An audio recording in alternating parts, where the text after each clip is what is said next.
Assalamualaikum warahmatullahi wabarakatuh. Perkenalkan kami dari kelompok 3. Nama saya Ardila Berliana, absen 23. Nama saya Dinda Galuh Febrianti, absen 21. Perkenalkan nama saya Fatimah Zahra, absen 25. Perkenalkan nama saya Nabila Ali Ramadhani, nomor absen 27. Di sini saya akan menjelaskan tentang sistem saraf tepi. Sistem saraf tepi atau sistem saraf perifer adalah sistem saraf yang letaknya paling ujung dalam susunan sistem saraf yang di dalam sarafnya terdiri dari sel-sel membawa informasi ke sel saraf sensorik, dari sel saraf motorik ke sistem saraf pusat. Di dalam saraf tepi berdasarkan arah rangsangan yang dibagi menjadi dua jenis saraf, yaitu satu, saraf sensorik, yaitu sekumpulan sel saraf yang menghantarkan impuls dari reseptor menuju sistem saraf pusat. Dua, sistem motorik, yaitu saraf yang berfungsi untuk menghantarkan rangsangan dari sistem saraf pusat menuju otot dan kelenjar. Sistem saraf tepi tersusun dari semua saraf yang bercabang dari otak dan sumsum tulang belakang ke seluruh bagian tubuh manusia. Fungsi sistem saraf tepi ini memungkinkan sistem saraf pusat untuk berkomunikasi dengan bagian-bagian tubuh. Susunan sistem saraf tepi, yaitu pertama sistem saraf sadar atau somatik. Sistem ini bekerja dengan mengontrol hal yang disadari dan secara sadar memengaruhi respon tubuh seperti menggerakkan lengan, kaki, dan bagian tubuh lainnya.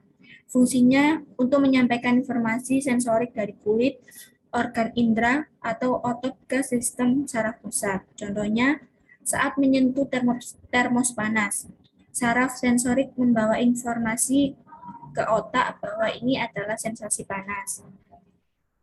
Susunan sistem saraf tepi terdiri dari satu, pasangan saraf kranial atau otak, dan dua, spinal, sumsum tulang belakang, yang memiliki bagian 8 pasang saraf leher, 12 pasang saraf punggung, 15 pasang saraf pinggang, 5 pasang saraf pinggul, dan 1 pasang saraf ekor. Selanjutnya, yang kedua adalah sistem saraf tak sadar atau otonom, yaitu sistem saraf yang mengontrol aktivitas yang dilakukan secara tak sadar. Sistem ini terus-menerus aktif untuk mengatur berbagai aktivitas seperti bernapas, detak jantung, dan proses metabolisme tubuh. Berdasarkan sifat kerjanya, sistem saraf otonom terdapat dua bagian, yaitu yang pertama, sistem simpatik. Sistem yang mengatur respon perlawanan dari dalam tubuh ketika ada ancaman pada diri. Contohnya, ketika sedang merasa cemas atau takut, saraf simpatik akan memicu respon dengan mempercepat detak jantung dan meningkatkan laju pernapasan, meningkatkan aliran darah ke otot, mengaktifkan kelenjar produksi keringat, dan melebarkan pupil mata. Yang kedua, sistem parasimpatik. Sistem ini gunanya untuk menjaga fungsi tubuh normal setelah ada sesuatu yang mengancam pada diri sendiri. Bisa juga disebut seperti mengembalikan tubuh ke kondisi normal setelah terkena ancaman.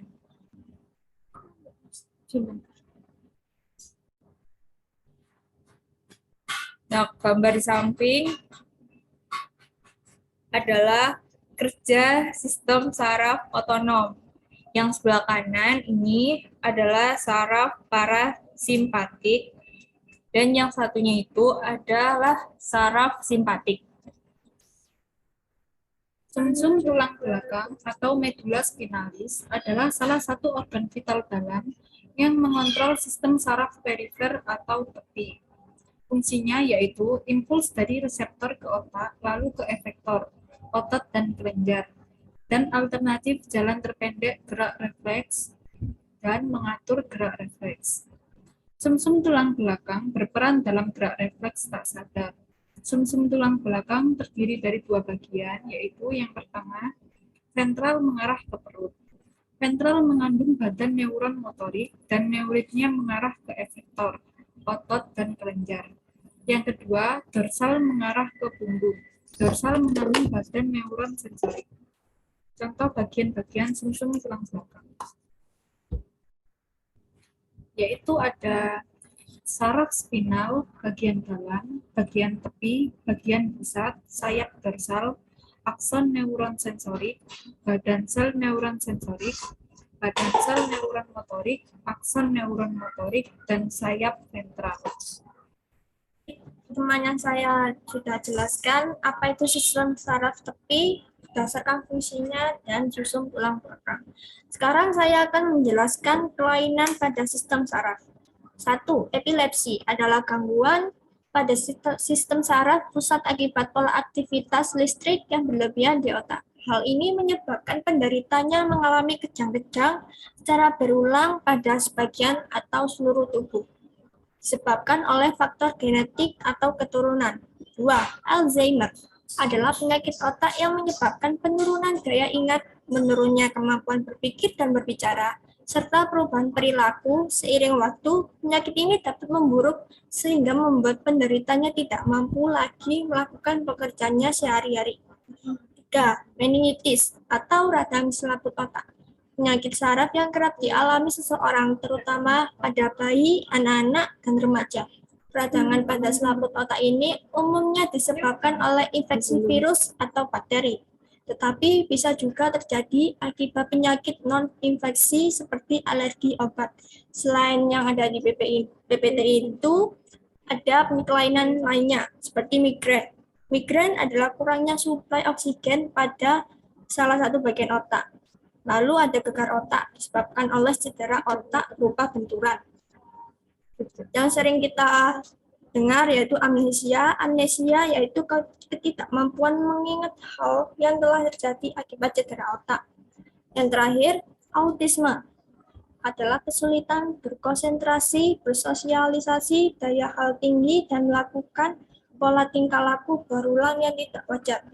Autisme diakibatkan gen, obat-obatan, dan ketidakseimbangan neurotransmitter di otak. Terima kasih.